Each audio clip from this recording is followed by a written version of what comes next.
En esta plática vamos a ver el uso del análisis de riesgo, su importancia dentro de la evaluación de la bioseguridad avícola, considerando la diferente integración de esta bioseguridad que conocemos como la bioseguridad clásica y en esta ocasión veremos el impacto que tendría una bioseguridad integral considerando adicionalmente el realizar un análisis de riesgo para poder evaluarla.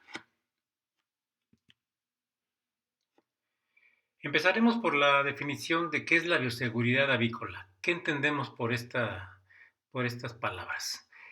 En esencia, son prácticas sanitarias que se enfocan con el objetivo de poder prevenir el ingreso, el establecimiento, la exposición, los mecanismos de contacto, de transmisión y por lo tanto también su diseminación de diferentes agentes patógenos de importancia dentro del sector de salud animal.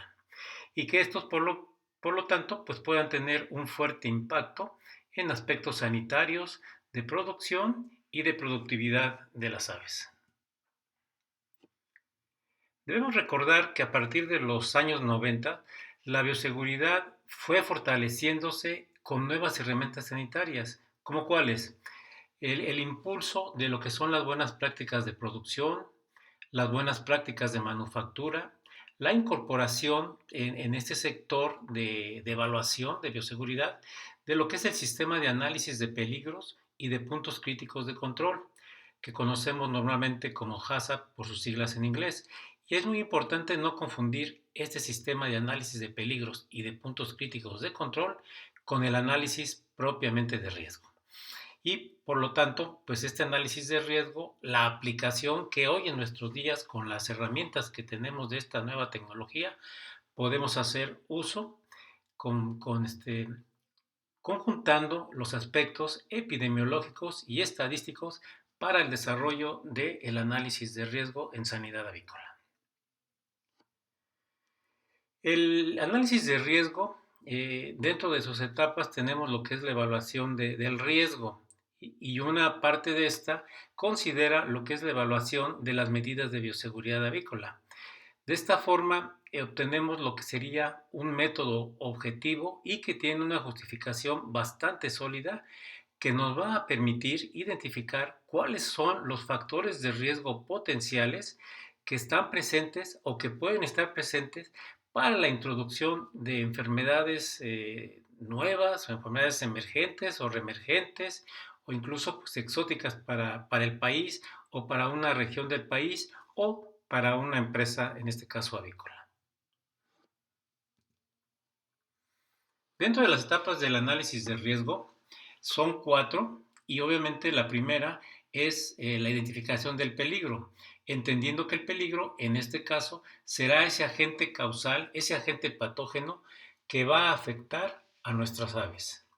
La segunda etapa es la evaluación del riesgo, la cual se subdivide en 4 subetapas. La primera que va a evaluar los factores de riesgo que podrían permitir la introducción y la liberación de nuevos peligros, ¿sí? O de peligros potenciales, que en este caso, como lo señalamos, correspondería a esos agentes patógenos, a esos agentes infecciosos que estamos analizando.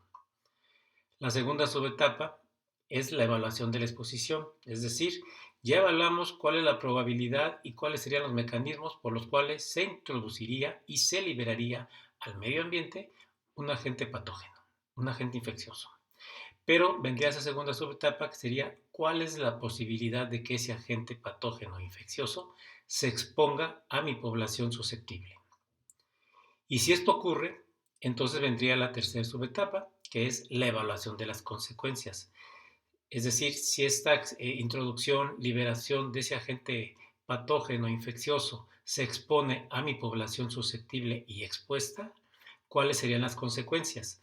Dentro de las consecuencias podemos evaluar la parte, por supuesto, sanitaria, económica, comercial, social, cultural y política, entre otros tipos de evaluaciones de consecuencias que podríamos estimar.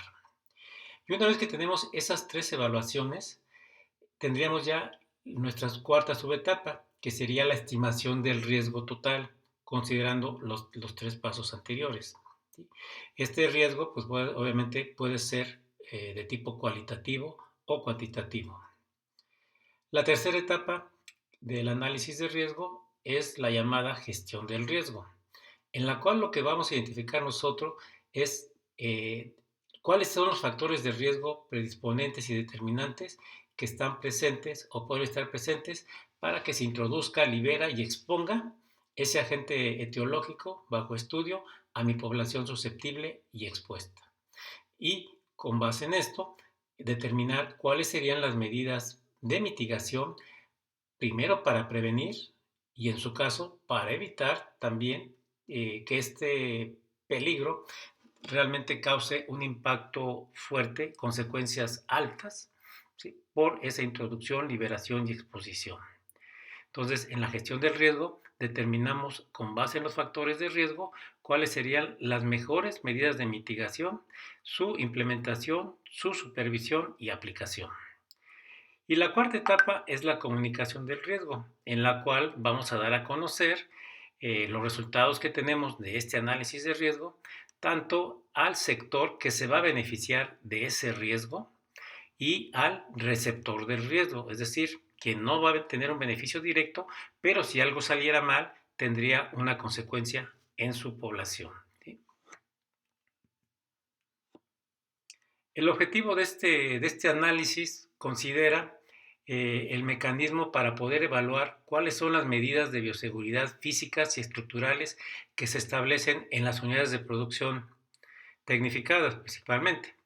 Pero nuestra evaluación epidemiológica incluye esta bioseguridad integral basada en riesgos, es decir, es lo que estamos buscando, no solamente contar con una evaluación de medidas físicas y estructurales, lo que conocemos como una bioseguridad clásica, no, tenemos que ir más allá, es hacer una evaluación epidemiológica para que esto como resultado nos dé una bioseguridad integral de esa unidad de producción, de esa empresa, de esa región o de ese país, pero basada en riesgos. En este estudio se utilizó una modelación epidemiológica y una simulación de riesgos mediante el uso del programa AtRisk en versión 6.31, la edición industrial. Se analizaron diferentes parámetros tanto técnicos como estadísticos y epidemiológicos respecto a cuáles son las medidas mínimas de bioseguridad avícola que establece la normatividad vigente en nuestro país. Pero también se evaluaron cuáles son los factores de riesgo, tanto predisponentes como determinantes, que se podrían presentar en una granja de postura comercial ubicada en la región centro-occidente de México. Este modelo se desarrolló considerando como un peligro el virus de la influenza aviar y en especial aquellos subtipos denominados como AH5N2 y el AH7N3 que han afectado a nuestro país y que en este caso se enfocarían principalmente en aves de larga vida. Para este modelo y su desarrollo, la base epidemiológica estuvo presente o sustentada en lo que es la interacción de la tríada epidemiológica, es decir, agente, hospedero y medio ambiente, la historia natural de la enfermedad, de la influenza aviar y su cadena epidemiológica. De esta manera, identificamos en este diagrama cuáles son los principales factores de riesgo de introducción de este virus de influenza aviar hacia una unidad de producción en aves de larga vida. Y en color azul podemos identificar cuál es la probabilidad de esta primera subetapa de que este virus se introduzca a una granja de postura comercial. De manera resumida, aquí podemos ver varios de los factores de riesgo que estarían presentes, como sería la presencia de aves silvestres migratorias y o endémicas que estén infectadas con el virus de influenza aviar.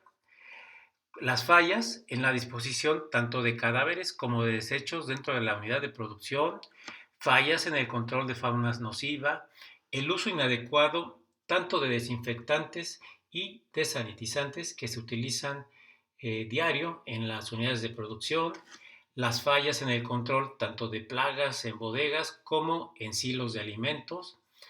Y algo muy importante, pues también son las fallas en el manejo y en el tratamiento de la gallinaza, que en esta ocasión ponemos gallinaza, pero puede ser también pollinaza, en el caso de granjas de engorda. Las fallas en el lavado y limpieza y desinfección, tanto de instalaciones como de equipo que utilizamos dentro de la granja. Luego tenemos lo que es la probabilidad de infección en las aves de reemplazo. Y aquí tenemos que considerar nuestras fallas potenciales en nuestros programas de vigilancia epidemiológica, especialmente activo en la búsqueda de este virus, de la infección, y también en las fallas en el control que tenemos para la adquisición de huevo fértil o en su caso de pollita recién nacida. Y la otra parte importante, pues obviamente es la prevalencia regional. Y esta prevalencia regional pues estará determinada por la presencia de esta infección, tanto en otras unidades de producción tecnificadas, semitecnificadas, en predios de traspatio o en aves migratorias o endémicas que estén también infectadas. Para esto evaluamos propiamente lo que sería la bioseguridad clásica, ¿no? Es decir, cuántas granjas y predios están afectados a nuestro alrededor o que tengan una vinculación comercial con nosotros, los aspectos de educación, capacitación de trabajadores, si son adecuados, el contar con cercos perimetrales, con sistemas de desinfección de vehículos, mediante arcos, bombas o tapetes sanitarios, que las mallas pajareras sean adecuadas para evitar el ingreso de aves endémicas o incluso migratorias, el uso de módulos sanitarios preferentemente y el control del ingreso tanto de trabajadores como de visitantes a la unidad de producción. En la identificación de factores de riesgo ya de la exposición, en la anterior vimos esta probabilidad y qué factores de riesgo van a incidir para que el virus se introduzca y se libere en estas unidades de producción. Ahora, una vez que esto ocurre, ¿cuál es esa posibilidad conforme a los factores de riesgo de que el virus sea expuesto a la población susceptible, es decir, a nuestras aves? Y aquí vemos en color azul esta probabilidad y vemos en color rosa que uno de los aspectos a considerar como factores de riesgo potenciales son las fallas que tenemos en nuestros programas de vigilancia para la detección tanto serológica y o virológica de nuestras aves muestreadas. ¿Y qué puede fallar aquí? Bueno, pues tenemos fallas en los programas de vigilancia que establecemos, el tipo de pruebas diagnósticas que utilizamos, si solo son serológicas, moleculares o virológicas, o usamos las tres o dos de ellas, cuáles son las sensibilidades y especificidades de las pruebas diagnósticas que utilizamos o que utilizan los laboratorios a donde remitimos las muestras, porque de ello dependerá la detección o emisión de falsos positivos, de falsos negativos y nos dará nuestro valor predictivo tanto positivo y negativo que tendrán las pruebas que utilizamos para este diagnóstico.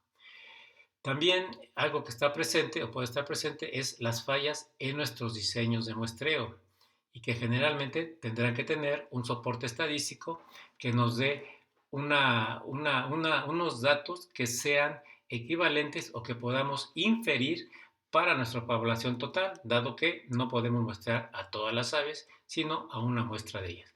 Por lo tanto, tiene que haber un buen diseño de muestreo estadístico y la toma de muestras tiene que ser adecuada. Si esta toma de muestras puede tener entonces las fallas en la selección de aves a muestrear, que esta puede ser inadecuada o puede estar incluso sesgada, ¿no? Hacia ciertas aves que son las que vamos a dirigir ese muestreo. Puede haber fallas en la conservación de las muestras una vez obtenidas para su envío a laboratorios y, por supuesto, un punto que es poco probable, pero puede ocurrir, que haya errores desde la recepción y proceso de las muestras en los laboratorios a donde los remitimos. Un segundo factor de riesgo alto, tenemos en color aquí naranja, es la probabilidad de infección de las aves que están expuestas, las aves que están en nuestra unidad de producción. Y aquí vamos a incluir otro factor, si utilizamos vacunación. ¿Sí? Si usamos vacuna, habrá que determinar qué tipo de vacuna estamos utilizando o qué mezcla de vacunas utilizamos. Es decir, podrán ser emulsionadas, recombinantes, de genética reversa, etcétera. ¿Cómo manejamos nuestra cadena fría de las vacunas? ¿Cuál es la cobertura de vacunación? En teoría diríamos que la cobertura de vacunación, de acuerdo a lo que nos dicen nuestras cuadrillas de vacunación, es del 100%.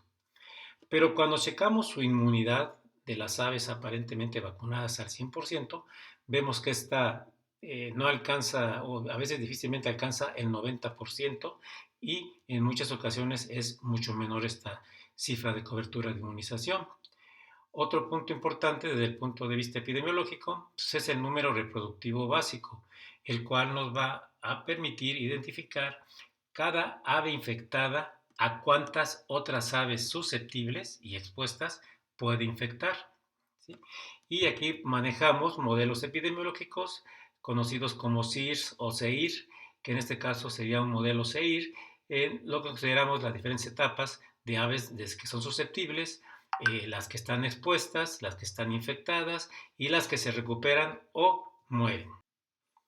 Entonces, otro punto a considerar como factor de riesgo sería esa probabilidad de que exista infección tanto de aves vacunadas que estén bien inmunizadas y también aquellas que no están inmunizadas. Recordemos que la vacunación no evita la infección si las aves son expuestas al virus de campo.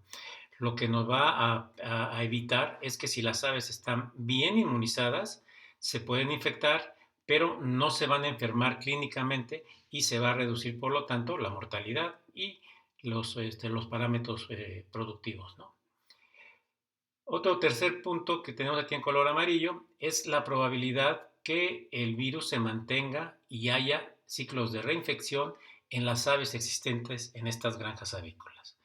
Entonces aquí podemos ver que va a determinar o depender este punto de la circulación de virus que esté presente en la granja, en las casetas, las fallas en su detección, que estarán sujetas a la falta de programas de vigilancia, a bajas en la producción poco significativa que no nos den un indicador de que pueda estar presente el virus circulando, dado que caería aparentemente en una baja de parámetros productivos aceptables, por así llamarlo. Eh, Podremos tener también aves que estén infectadas, pero no enfermas porque están bien inmunizadas. Y la mortalidad podría caer dentro de parámetros aceptables, ¿sí? Porque hay una buena inmunidad en la parvada vacunada. La pelecha de aves es otro riesgo que también va a determinar esta probabilidad de exposición del virus en esta población expuesta. La cobertura de inmunización, que ya lo habíamos comentado anteriormente. Los factores R0, que es su probabilidad de infección de un ave infectada hacia otras aves sanas o susceptibles, ¿no?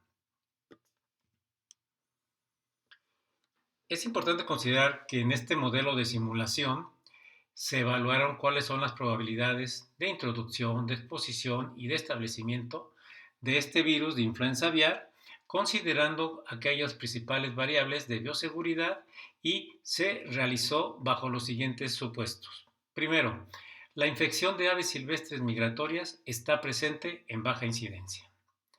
Existe una incidencia baja y desconocida tanto en granjas comerciales y o en predios de traspatio que estén aledaños o que tengan una vinculación comercial con la granja que estamos evaluando. También considerar que la población es homogénea en una granja de postura comercial, que en un momento dado cada ave puede pertenecer a un grupo determinado, es decir, estar como susceptible, expuesta, infectada o removida o inmune, ¿sí? Es decir, se murió o se recuperó, pero ya con anticuerpos, ¿no? Por la infección. También considerar que la probabilidad de infección y de reinfección de las aves se basará en aquella exposición, en su tasa de exposición, en la tasa de vacunación y en la inmunización que se haya generado en esa parvada. Que la interacción entre todos los factores y entre las aves es aleatoria. Que no hay intervención externa que modifique esta tasa de contacto, es decir, se mantiene constante en esa unidad de producción sin ninguna intervención externa que mitigue esa dinámica de contagio, de infección. en esta población expuesta, ni de las otras variables o factores de riesgo que estamos analizando, es decir, no hay una intervención externa, permanece la granja tal cual. Y tampoco se consideró el impacto económico ni biológico de esta supuesta introducción, establecimiento y diseminación de este virus de influenza aviar, sino que más bien el estudio de esa simulación se enfocó al riesgo basado en las medidas de bioseguridad avícolas que están establecidas. Entonces empezamos con nuestras etapas del análisis de riesgo. Dijimos que la primera es la identificación del peligro y que nuestro peligro es el virus de influenza aviar tipo A, y especialmente nos vamos a enfocar a los subtipos H5 y H7, tanto de alta como de baja patogenicidad que han estado presentes en nuestro país. Y una vez que corremos el modelo de simulación, este es un modelo de simulación basado en el modelo epidemiológico y matemático de acuerdo a las variables que vimos en los diagramas anteriores y que están sustentados en valores matemáticos conforme a lo encontrado en esta unidad de producción. Y en esta evaluación de la introducción y liberación de este virus en la granja, vemos varias de estas variables o factores de riesgo que estuvieron presentes, y para la introducción y liberación del virus dentro de la granja vemos que uno de los principales puntos para esta unidad de producción pues es el mayor riesgo representado por la prevalencia que puede existir en las aves silvestres migratorias, pero también en otras granjas ya sea aledañas o que tengan un vínculo comercial, las fallas en desinfección y la falta de control sanitario del huevo y pollita que recibe esta granja, la dosificación mal elaborada o mal hecha de desinfectantes, etcétera. Vemos cómo va reduciéndose el impacto de acuerdo a su mayor importancia de peso sobre esta evaluación de introducción y liberación del virus de influenza aviar en una unidad de producción tecnificada de aves de postura comercial. Entonces aquí vemos esta evaluación que corresponde prácticamente a este coeficiente de correlación de estas medidas de bioseguridad y la probabilidad de que ingrese, se introduzca este virus de influenza aviar a esta unidad de producción. La segunda subetapa que decíamos de la evaluación del riesgo, pues es la evaluación de la exposición. ¿Cuáles son los factores que intervendrían en esta segunda subetapa? En la primera ya vimos cuáles son los factores para que se introdujera de riesgo o de mayor riesgo potencial para que se introdujera a la granja. En esta vamos a ver, una vez que se introduce a la granja, cuáles son sus factores de riesgo para que se expongan a las aves. Y aquí, pues obviamente partimos de que es una granja que se encuentra bajo esquema de vacunación, y un factor muy importante que nos da este modelo de simulación es el uso de vacunas no autorizadas o no constatadas, que va a ser uno de los principales factores de riesgo. Las fallas en el manejo de cadenas frías, la cobertura de vacunación y por supuesto de inmunización, su número reproductivo básico, es decir, ese factor que va a permitir o identificar que un ave infectada con el virus de influenza aviar, a cuántas aves más susceptibles y expuestas puede infectar. Igual aquí vemos que este correspondería a ese coeficiente de correlación de la medida de bioseguridad, pero aquí ya en la probabilidad de que se exponga este peligro identificado y se infecten estas aves en la granja tecnificada. Y una vez que tenemos ya estas evaluaciones, evaluamos en este caso el riesgo sanitario. Ya mencionamos que no nos metimos con el riesgo económico o comercial, solamente estamos evaluando la parte sanitaria. Y bueno, ya en un riesgo final, ¿cuáles serían este coeficiente de correlación de esas medidas de bioseguridad identificadas en esta granja y la estimación del riesgo total que tendría esta probabilidad de ocurrencia de la diseminación, introducción y exposición del virus de la influenza aviar en la unidad de producción bajo estudio?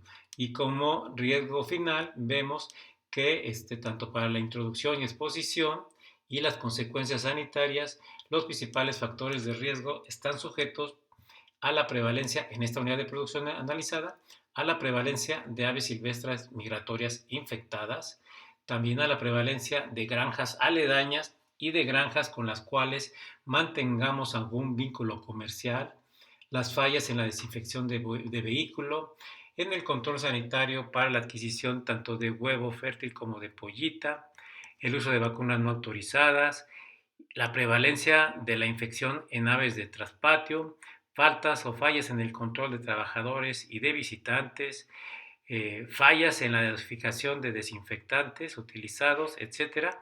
Y aquí vamos viendo cómo tiene ese mayor impacto de esta correlación con los factores de riesgo identificados.